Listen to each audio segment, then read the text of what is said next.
Okay, now here we will study about the differences between international and domestic business. Do not go how the length of my page is. It is very simple and I made it very clear.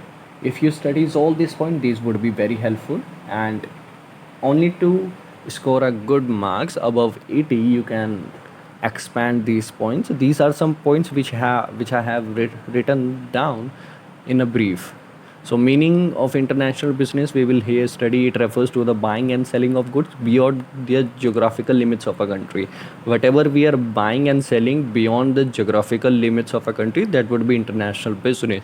And whereas the domestic business within the geographical limits of a country. While you will write these answers on your answer sheet, make sure you will elaborate a little bit much. Second point is countries involved. Minimum two countries are involved in international business, whereas in domestic business, no other country is involved, only one country is involved, that is it itself. Risk. How high degree of risk is involved in international business? Low degree of risk is involved in domestic business. Now you can add the question why, and you can elaborate this risk part in your own words. Procedure involved. Long procedures and many formalities have to be completed before starting. In international business, as we all know, like all long procedures are required and many formalities, because no country would allow anyone to trade into their countries so easily. So there are many formalities and procedures which are need to be followed before starting. While if you're doing any domestic business, there are no long procedures or formalities have to be completed before starting.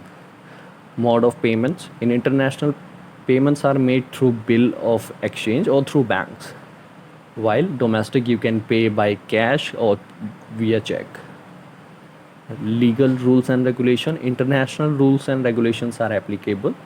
Domestic business, legal rules and regulation, national laws, rules and regulations are applicable.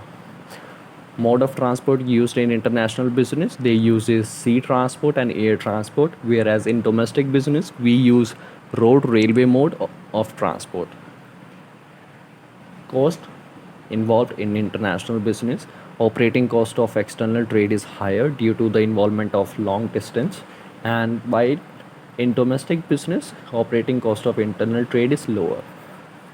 Effects on foreign reserves. External trade has direct impact on the foreign reserves of a country, because as we already studied, like they can boost up the economic growth of a country, or they can also make it downwards. While domestic business, internal trade has no effect on foreign reserves of a country, because they are well prepared and they already know who are doing their business and where. Currencies used. Well, payments which are made in international business are made and received in foreign currencies only, while in domestic we can use home currency.